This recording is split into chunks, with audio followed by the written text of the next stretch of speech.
Dia da Consciência Negra foi ontem. Muito se tem falado sobre racismo no Brasil, o que é bom. Por outro lado, normalmente o tema é abordado para denunciar casos de racismo, que de fato não deveria existir no passado, hoje, na verdade, nunca. Racismo é crime. Quem veio conversar com a gente é a doutora Marivânia Araújo, do Núcleo de Estudos Interdisciplinares Afro-Brasileiros da UEM. Tudo bem, Marivânia? Tudo jóia. Marivânia, as pessoas estão denunciando mais ou ainda estão acontecendo muitos casos que estão vindo à tona? As duas coisas. As pessoas estão denunciando mais e isso é bom, isso mostra uma consciência, isso mostra um entendimento de que é preciso denunciar, é preciso resolver esse problema, é preciso punir as pessoas e também isso demonstra um acolhimento das instituições que devem acolher as denúncias, né? A delegacia, enfim, né? Dentro das instituições, as ouvidorias. Então a gente tem percebido esse movimento, né? As pessoas estão vendo que estão sendo discriminadas, estão sendo vítimas do racismo e estão discriminando mais, estão denunciando mais. Por outro lado, a gente percebe também um aumento de atitudes racistas. Por quê? Porque nós estamos vivendo um momento. O Brasil sempre foi racista, sempre houve casos de racismo, mas o que eu percebo é um aumento da explicitação desse racismo. Antes se costumava dizer que no Brasil existia um racismo velado, né? Se fazia muito, e ainda se faz, muita comparação entre os Estados Unidos e o Brasil, e aí dizia que o Brasil era diferente, que o racismo no Brasil era velado. Isso é verdade, mas nem tanto. Mas hoje a gente percebe que essa faceta, né, velada do racismo, ela tem diminuindo. Então as pessoas têm ficado mais à vontade em demonstrar o seu preconceito, a sua atitude negativa diante do outro, né? Então eu acho que as duas coisas. Agora, quando a gente vê casos, né, como um artista fazendo uma denúncia, claro que toma uma proporção maior, mas a gente sabe que tem muita gente que ainda está sofrendo e que não tem toda essa divulgação e que muitas vezes não tem nem o direcionamento correto, porque parece-me que na polícia existem duas linhas, né, que podem ser encaminhadas essa denúncia, né? E aí acaba, enfim, passando o que não deveria passar nunca. Sim. Mais uma vez você tem razão, né? Infelizmente, ou quando acontece um artista sendo discriminado, né, sendo vítima de racismo, a gente percebe, isso aponta. Isso é um exemplo, e um exemplo muito gritante, um exemplo muito grande, um exemplo, né, que chama atenção nacionalmente, né? Foi o que aconteceu, por exemplo, com o cantor Seu Jorge, numa cidade lá do sul, né? E isso tomou uma proporção, né? Saiu da bolha, né? Das pessoas que discutem a questão racial. Isso tomou uma proporção muito grande. Mas eu arrisco dizer que para cada caso como esse, né, de um artista, uma pessoa famosa, uma pessoa de renome, acontecem 100 de outras pessoas comuns, de pessoas, né, como eu e você, que, enfim, não temos visibilidade, né, uma visibilidade nacional. E isso é muito, muito triste. E tem uma coisa interessante que eu gostaria de chamar a atenção, que a gente fica muito atento, fica muito chocada com os casos de xingamento, com os casos de agressão, com os casos que a pessoa negra é impedida de entrar num elevador, como aconteceu também há pouco tempo no Rio de Janeiro. Ou, como aconteceu também agora, há pouco no Rio de Janeiro, um rapaz foi interpelado e foi imobilizado por um motorista de aplicativo, né, porque o motorista achou que ele estava armado, né? E eu ia falar, mas eu vou continuar nessa história, porque essa história tem um ponto positivo, né? Embora ela seja uma história triste. Esse rapaz foi imobilizado, menino de 18 anos, muito assustado, e o motorista botou ele para fora do carro, deu um mata-leão nele, botou ele no chão. Você imagina a humilhação. Sim. Né? Várias pessoas se juntaram à volta e o motorista estava certo de que ele estava armado. Estava certo que ele estava com uma arma numa sacola. E aí, então, pegou essa sacola e dentro da sacola tinha uma garrafa de bebida. Ele estava indo para uma festa, tinha uma garrafa de bebida.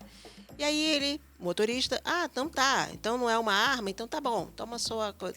as pessoas não deixaram. Não, agora nós vamos dar queixa. Exatamente. Agora a gente vai para a polícia.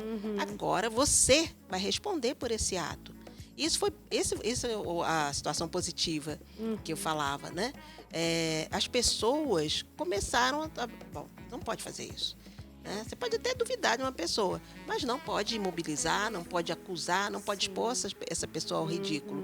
Né? E, principalmente, não pode agir de forma racista. Então, ele foi para a delegacia e ele, o homem branco, motorista do aplicativo, ele sim foi autuado, né? Por agressão e por injúria racial. Bom, fecho meu parênteses, né? E volto àquilo que eu falava. As pessoas, em geral, costumam pensar assim que as atitudes racistas são essas violentas, são essas, né, que imobilizam, que ferem, que matam, são mesmo. Os xingamentos são também, mas não é só isso. Né? Por exemplo, quando uma pessoa negra entra numa loja e ela não é atendida quando ela chega, ela é a segunda, a terceira, ou às vezes ela se irrita e vai embora sem o atendimento, isso é uma atitude racista. Porque o tratamento diferenciado, baseado na cor, é racismo. E isso, por isso que eu falei, né, quando acontece uma situação, né, grande, mais extrema, extrema, e tem grande visibilidade, a gente se espanta, e deve se espantar realmente. Mas, paralela a essa, cotidianamente acontecem várias outras, né? Não necessariamente o racismo é uma situação dessa violência extrema, como você dizia, mas são pequenos atos, né? Por exemplo, e aí eu falo muito, né? Não, fale que é importante. Por exemplo, quando uma pessoa negra qualificada para um cargo, com toda a qualificação necessária, às vezes até mais do que se pede, ela não é contratada exclusivamente porque ela é negra. E aí, às vezes se contrata uma outra pessoa branca, ou de uma outra etnia, ou de uma outra cor, às vezes com uma qualificação inferior, né? Mas porque o branco ele acaba sendo, ele tem esse privilégio, né, de entrar no mercado de trabalho. Não por acaso a pessoa branca ela entra no mercado de trabalho mais rápido do que a pessoa negra. E quando há uma crise, né, uma crise econômica, enfim, na economia, a pessoa negra é a primeira a ser mandada embora. Então, isso é o racismo. Por isso que eu digo, né, o racismo está em várias ações e não só naquelas extremas de violência, naquelas, né, que nos deixam escandalizados. E insisto, é para a gente ficar escandalizado mesmo. Mas a gente também deve ficar prestando atenção nas microações, né, nessas ações cotidianas que também são permeadas pelo racismo. Com certeza. É aquilo que a gente sempre fala, né, que não é só combater o racismo, é ser antirracista, né? Sim, exatamente. Não basta não ser racista, é preciso ser antirracista, é preciso entrar na luta antirracista. Então, algumas pessoas podem falar assim, mas como que eu posso contribuir? Mas euzinha, sozinha, posso contribuir? Por exemplo, há um preconceito grande, né, contra as pessoas negras, acho que as pessoas negras são violentas, que as pessoas negras não são capazes de fazer um trabalho intelectual, ou, por exemplo, que na África só tem pobreza, enfim, né, que as pessoas negras têm alguma incapacidade. Vamos estudar sobre isso, vamos ler sobre isso, vamos ler livros que falam sobre isso, ofertar nossas crianças livros sobre isso. Não, a luta contra o racismo, ela não é uma luta da população negra.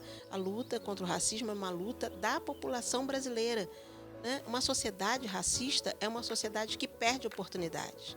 Então, vamos imaginar, né?